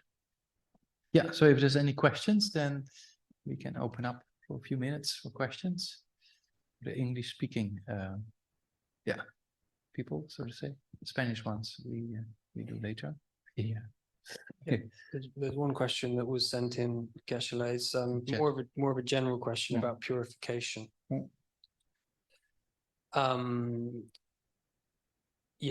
So we're looking for some more explanation about purification in Buddhist practice. So the example is, if I put a little dish of water on my my altar, for example, in the morning, is this purification? Water? Yeah, like water bowl offering. Ah, yeah, okay. So water bowl offering, or making offerings in general, in one way, it's a kind of accumulation of merit, as we say, right? Because, I mean, if you just put water there on the altar without thinking, then it's a different story, right? But if you really have a motivation, okay, on my altar there's an image of the Buddha, for example, and I respect it, and I want to become like a Buddha, and for that purpose I make an offering, then it's a kind of an accumulation of merit, as we say, right? Yeah. So then, because it's a virtue, so as an accumulation of merit, that means that it's an antidote of the purification. Yeah, we know the antidote, generally speaking, there's advanced practices like this, the 35 Buddhas of confession, or Vajrasattva, as we're going to talk about. That's a part of the model, the integrated practices, right, of the discovering Buddhism. So the four opponent powers, we have the power of the antidote, right? So every form of virtue, generally speaking, is an antidote to non-virtue, right? So then if you make offerings on your altar with a good motivation, that by itself is a kind of what we call antidote, but you have to have the other three factors also there, otherwise it doesn't really become purification, right, directly. It's not that kind of structured purification. Yeah? Every virtue we do, of course, benefits the mind, but if you want to structure your purification, then you sit down, you contemplate the other opponent powers, and then you make an offering as an antidote. Yeah, same as, or you can meditate on equanimity, for example, as an antidote, or as we're going to do next week about bodhicitta, yeah, or contemplating the benefits, for example. You know, it's the virtuous states of mind, so that is basically kind of an antidote, as we call it. Yeah.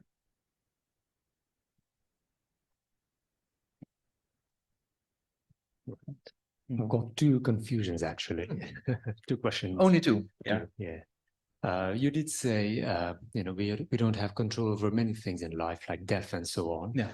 But when I think about, you know, the karma, what we do now, the action, the seeds we plant is going to dictate what we are going to be in the future. Yeah. So, for example, if I don't want to be ill, if I do good exercises, eat healthily, good diet, then I can actually prevent many problems in future, sickness-wise, you know. Yeah. So, that's one question. And the second one is, I think, like you said, I believe as well, equanimity, I think is very important.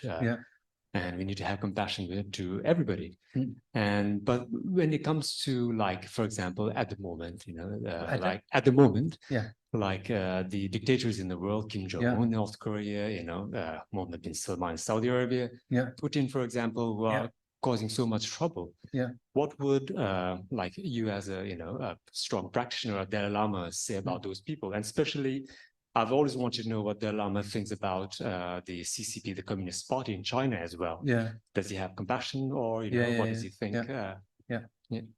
So your first question, of course, if you engage in healthy practices or exercises, then you can prolong your life. That's even scientifically proven, right? And that's also creating causes and conditions. But if you have the karma to get cancer at a particular time, you can run as hard as you like, but if the karma is there, you cannot prevent it from happening. Same, we cannot prevent ourselves from not dying, right? So there are certain aspects. We can play with conditions. Same when a person is sick, certain pujas or practices can be done to change the karma, right? But you can only play with conditions to a certain extent. Yeah, so I always put example of one family, very wealthy family, right, in Singapore, and one person passed away, or sorry, was very sick, and all the doctors, they flew in the best doctors, but they said, we cannot do anything anymore. 2 weeks, that's it. Then Lama Zopa Rinpoche visits the family, and the person lived, and he did all kind of practices for a few days, and the person lived for 5 more years. So you can play with conditions, right, if the karma is there. When my father had cancer, I also asked Lama Zopa Rinpoche, can we do anything? And then he said the karma is too strong.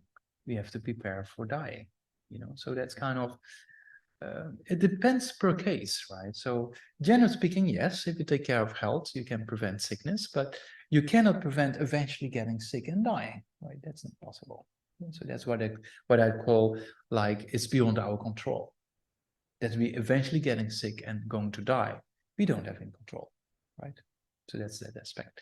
The other aspect of these kind of world leaders who make a mess of society and give so much suffering to hundreds of thousands of people or millions, you know, then look, if we can do something about it, we should do something about it, right? But sometimes we cannot, as we can see, right? We cannot do anything about it. So then we try to have compassion, of course, for the victims, but also for these leaders, because they create so much negative karma, right? Yeah, and they're gonna suffer so much more.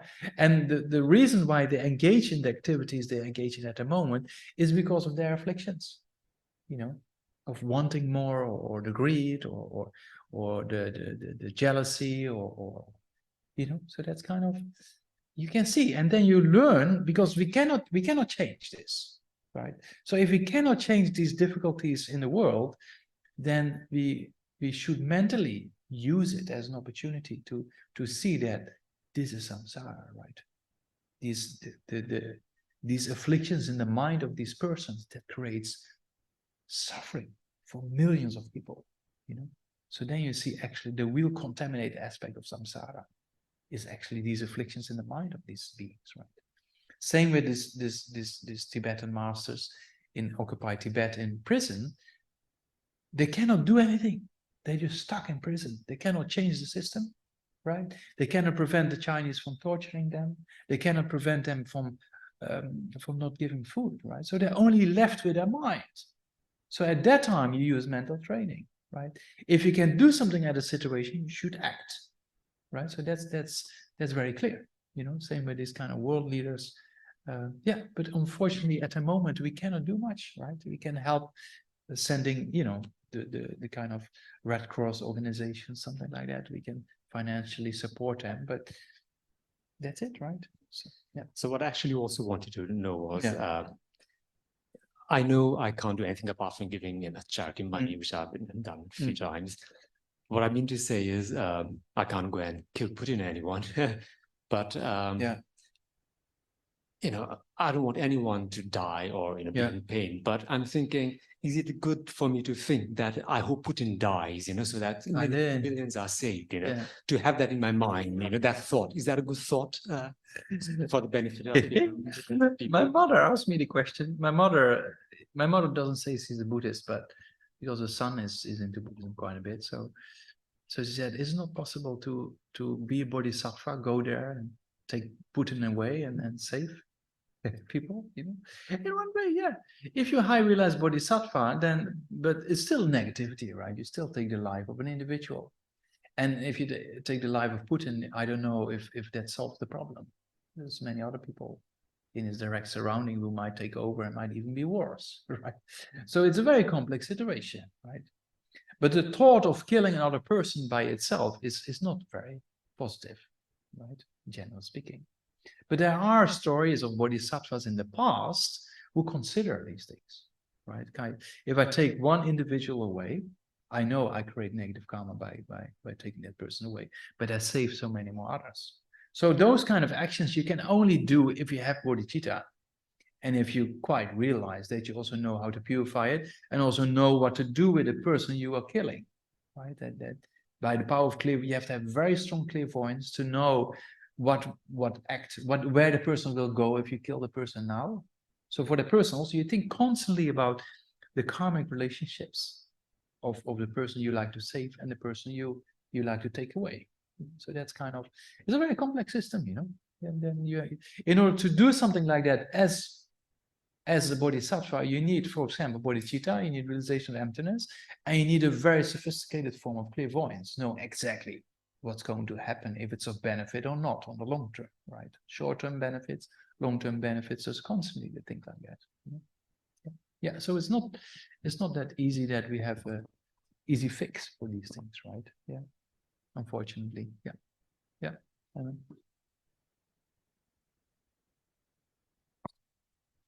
Just in response to that question, really, in terms of collective karma. So like we're talking about Russia and Putin, and you could say the individual, but you know, Russia's got a lot of healing to do if you talk in those terms as a nation. Yeah. So when you're talking about bodhicitta and individual karma versus collective karma, I just want to know thoughts about that. And collective karma is also not easy, right? So collective karma is kind of a group of people who have similar types of karma, right?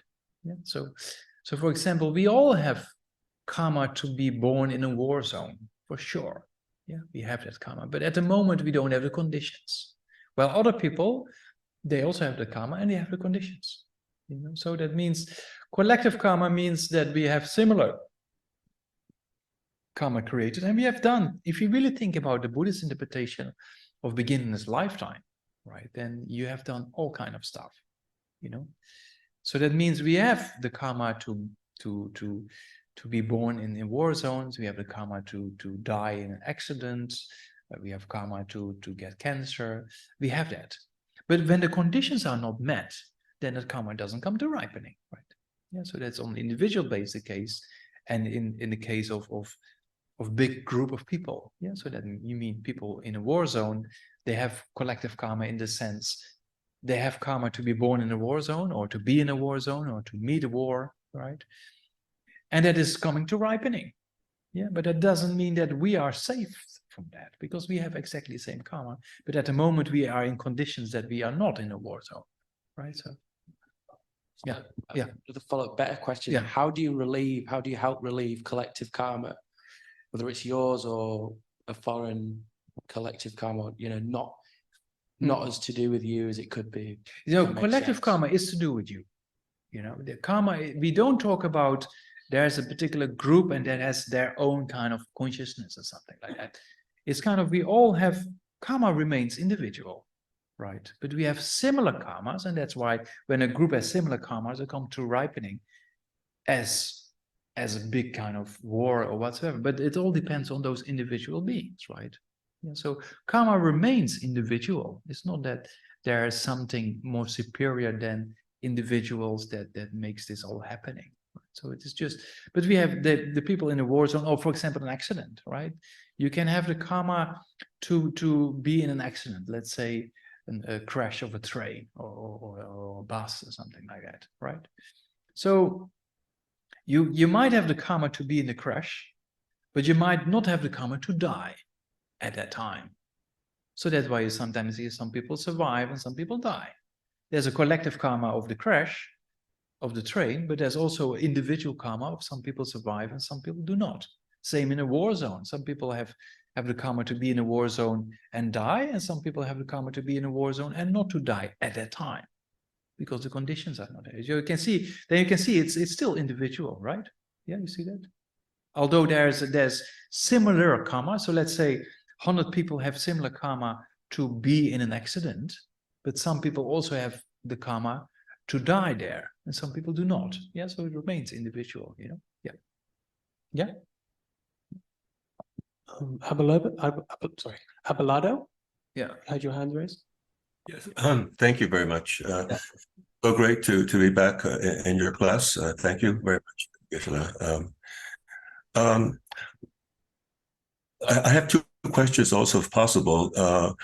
The first one is concerning equanimity. And you have stressed today about developing equanimity, of not making any kind of discrimination between a close friend, or a friend, a neutral person, and someone perceived as an enemy. But I've also learned in the past that it's very important to develop equanimity in the sense of the emphasis of all the other sentient beings equal to oneself, and therefore, why should one have a moral right to be self-centered and be more concerned about one's being more important? And no, what makes more moral sense of I dedicate myself to the greater good of all beings, and I'm included, or continue in this egocentric perspective. But I've seen though that most mental trainings do not really emphasize this equally as the approach you have taken. So they do, because it's just two different techniques. As you know, there's a technique of the instruction of 7 cause and effect method, right? With the 7 instructions of cause and effect. And there's exchanging self for others, right? Right. So the equanimity we did today is the preliminary to the 7 instructions of cause and effect. Mm. The equanimity you were talking about is the equanimity of exchanging self for others, right? To see yourself as equal as others from the point of view of wanting happiness, not wanting suffering, right? Mm. So then you come to the conclusion, then there's no point in cherishing yourself. Yeah, there's no point in only thinking about yourself. So that's next week, so to say, when we talk about the exchanging self for others, that particular equanimity. And sometimes we combine the two, right? Yeah. Okay. Very good. Thank you. My other question is about when you talked about pleasing the spirits by developing one's bodhicitta. This is more of an epistemological question. Does this mean that spirits actually exist, and some of them can have a negative type of influence, or try to have an influence on oneself, like the Mara Buddha, when he's meditating, all the demons tempting him. But I know that many people believe this in traditional Buddhism. But how do you see this? Do these really exist? Spirits exist, yeah.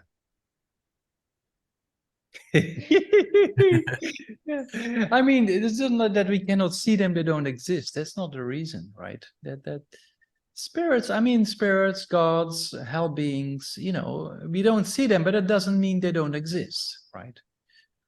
10 years ago, you know, at 8:20 in the evening, UK time, what did you do? You don't remember it, but it doesn't mean it didn't exist at that time, right? So spirits, there's a lot of people who can see them, you know, and there's many types of spirits, and certain have good intentions and certain have bad intentions, same as humans, you know. So then if you generate positive states of mind, because many spirits have forms of clairvoyance, and then they see that, and then they help instead of harming, right? So in the West, we don't talk too much of spirits, but yeah, don't think about it too much, otherwise people get superstition and, oh, there's something there. Oh, Exactly. Yeah, that's my concern, right?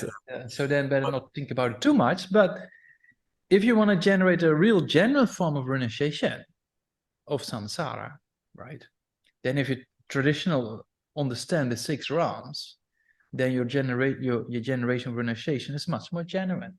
In a similar way, if you really understand all existing sentient beings, including spirits and hell beings and gods, then your compassion will also be much more genuine, you know. So that's kind of there's aspects in Buddhism that especially people in the West find it a bit difficult. What spirits, what hell beings, what gods, you know, we don't see them. Are they existing, you know?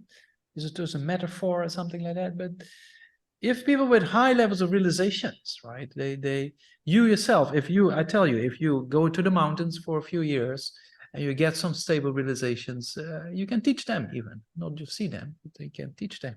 Yeah. So there are beings like that, right? Yeah. And we can see that in the biographies of many masters of our tradition. And for example, if you read in Theravada tradition, Ajahn Mu, you know, Ajahn Mu is very inspiring master of the Thai forest tradition. If you read in his biography, he also was teaching gods and other beings at night, right? Yeah. We had in our tradition Geshe Lama Kunchok, before he started his great retreats, even in Tibet, he was teaching at night. He was sitting on his bed and teaching, and people sneaking inside, and they didn't see any person there, but he was teaching to spirits, right? Yeah. So that's kind of so there's many stories. I mean, people we see, they communicate with spirits or gods or whatever, you know. Okay. So that's kind of for us, because we don't see them, it's a bit challenging, but that doesn't mean they don't exist, right? Yeah. Same with reincarnation, our previous lives we don't remember, but the question is that a correct reason for it not to exist? Yeah. Yeah. There's also in medicine, even Eric, what's his name? This UK Tibetan doctor, huh? Jampa something. Eric Jampa, I think. Yeah, he also wrote a book actually about the influence of these kind of entities on our health. Right, it's very interesting. Yeah.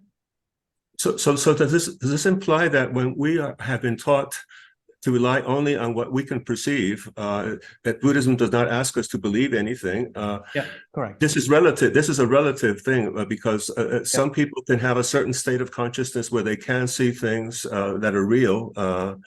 Others were not yet ready yet. Is that the situation? That's the situation, but we also, with phenomena we cannot see, we call hidden phenomena, right? We have two classifications, right? We have very hidden phenomena and slightly hidden phenomena. Yeah, so the slightly hidden phenomena we can understand by reasoning.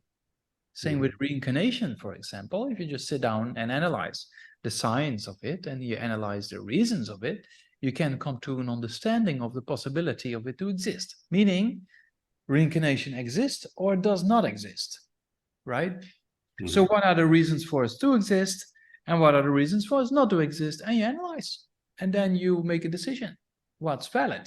So that's an aspect, we have direct perception for the manifest phenomena, right?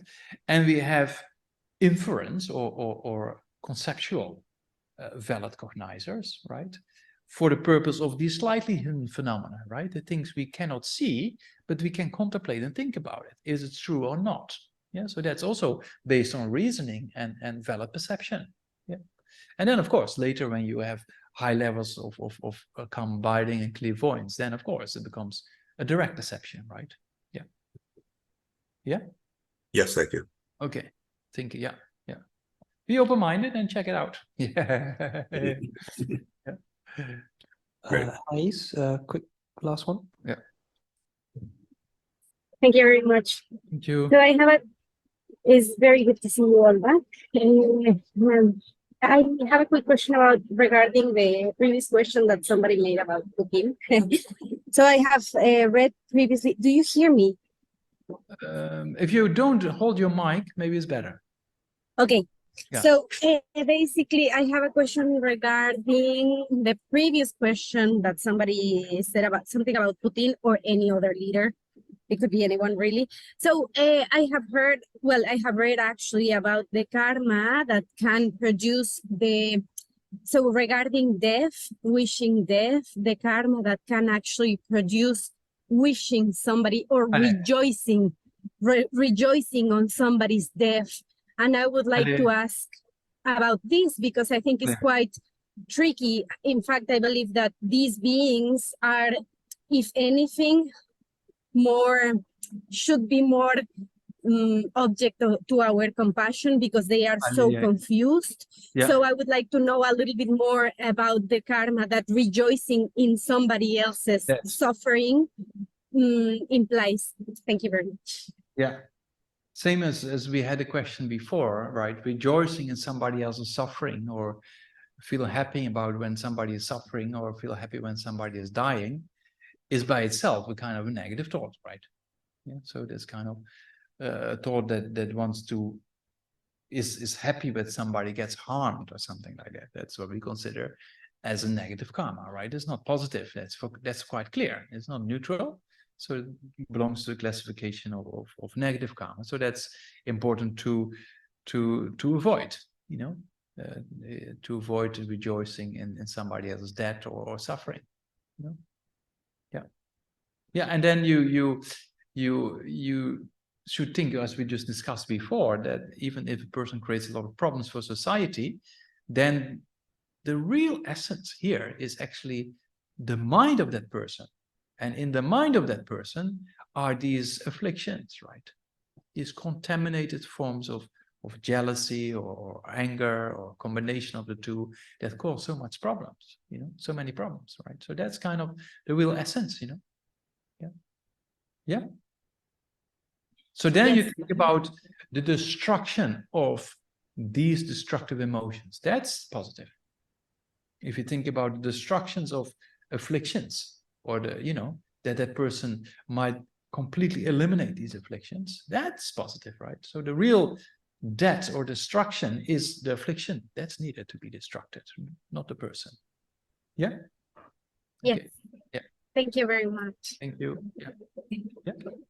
Okay, so let's dedicate then, because every prayer and wish we do has an effect, right? As we just talked about. So let's have a positive kind of prayer and a positive wish for the spreading of the teachings, all sentient beings achieve state of enlightenment and quick return, Lama Zopa Rinpoche, and then 2 bodhicittas, right? So try to, yeah, and dedicate our, things we discussed today, yeah.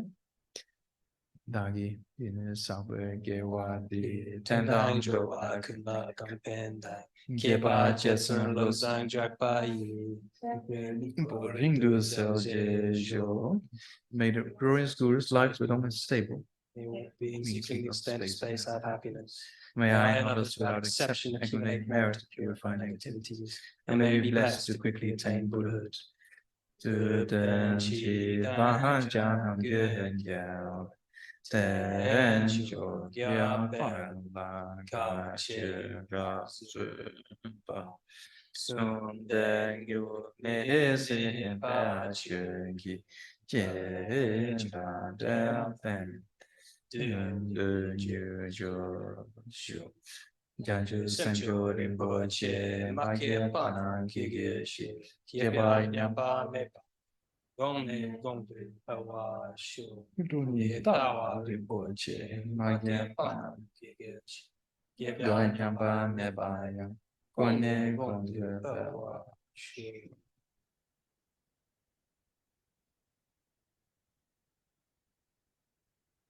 Okay, thank you so much. Enjoy the rest of the evening. And then, sleep well. Yeah. See you next week. Yeah, thank you.